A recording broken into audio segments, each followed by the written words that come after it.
ইংরেজি 1953 সালে শ্রী শ্রী ঠাকুর অনুকূলচন্দ্র যখন স্পেশাল ট্রেনে করে সৎসঙ্গীদের উৎসবে আসার ঢেউ তুললেন, তখন তিনি কর্মীদের বলতেন, তোরা গাড়ি ভর্তি করে লোক নিয়ে আসবে, আর আমি এখানে বসে বসে দেখব। উৎসব শেষে যখন সবাই বিদায় নিত, তখন শ্রী শ্রী ঠাকুরের চোখ মুখ বেদনার্ত হয়ে পড়ত। এটা কোনো অভিনয় করে তিনি করতেন না। রুদ্ধ কণ্ঠে তাকে অনেক সময় বলতে শোনা গেছে, তোরা যাওয়ার সময় আমাকে কুশনে ওই ফাঁক দিয়ে পেন্নাম করে চলে যাবি।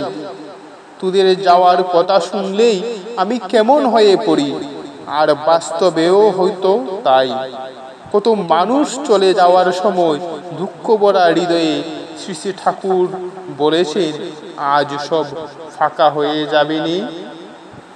বহুদিন আগে কথা প্রসঙ্গে একদিন বলছিলেন শ্রী শ্রী ঠাকুর, দেখ, আমি ত্রিকুটির উপর উঠে প্রলয়ের গর্জন শুনেছি, কিন্তু তাতে বুক কাঁপেনি। কি ভীষণ সে গর্জন, যেন মহাপ্রলয় হয়ে যাচ্ছে। কামের উৎস্ফলনেও এ বুক কাঁপেনি, ক্রোধের গর্জনেও কাঁপেনি।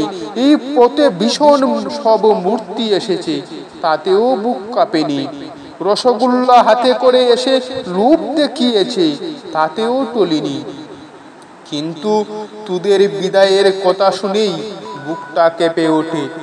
কেউ আবার এসে কয়েকদিন থাকার পর হয়তো বলতো, আজ যাব ভেবেছিলাম, কিন্তু আজ আর যেতে ইচ্ছা করছে না। শুনে শ্রী শ্রী ঠাকুর বলতেন, থাক না, যে কদিন পারিস থাক, থাকলে তো আমারই ভালো লাগে। অবশ্য এরকম ব্যাপারটা ঘটতো লোক বিশেষে, সবার ক্ষেত্রে নয়। মানে তার সান্নিধ্যে থাকার প্রয়োজনীয়তা যার আছে, তাকেই এভাবে বলতেন শ্রী শ্রী ঠাকুর। এরকম থাকার ফলে অনেকে অনেক আপদ থেকে রক্ষা পেয়েছে, অনেকে অনেক কুগ্রহের প্রভাব প্রশমিত হয়েছে, এ বহু দেখা গেছে। জৈনক দাদা আশ্রমে আসতেন, ঠাকুর প্রণামও করতেন, কিন্তু তার ফিরে যাওয়ার তারিখটা ঠাকুর পিছিয়ে দিতে পারেন এই ভয়ে সে আনুষঙ্গিক কাজকর্ম সেরে প্রায় গোপনে ঠাকুর প্রণাম করে বাড়িতে রওনা হয়ে যেত।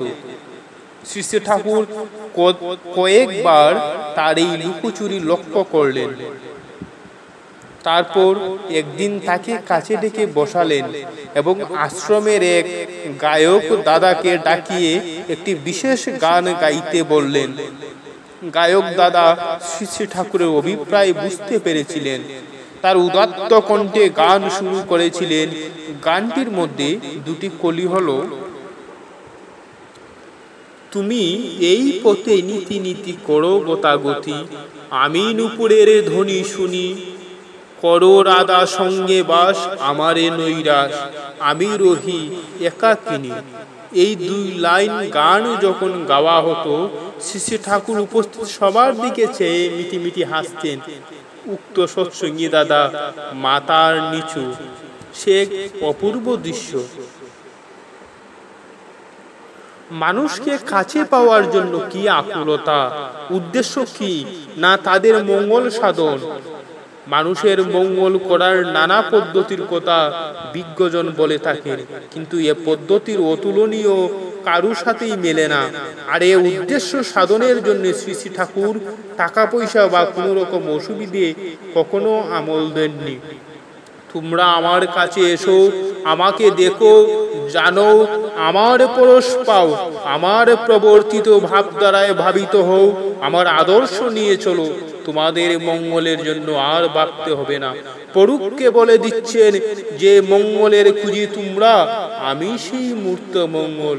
আমার প্রতি স্বার্থ প্রত্যাশাহীন অনুরাগের ভিতর দিয়েই তোমরা অবিস্নান্ত হয়ে উঠবে পরম মঙ্গলে। চমৎকার গল্প সহ বাকি ঘটনা আগামী পর্বে। জয় গুরু।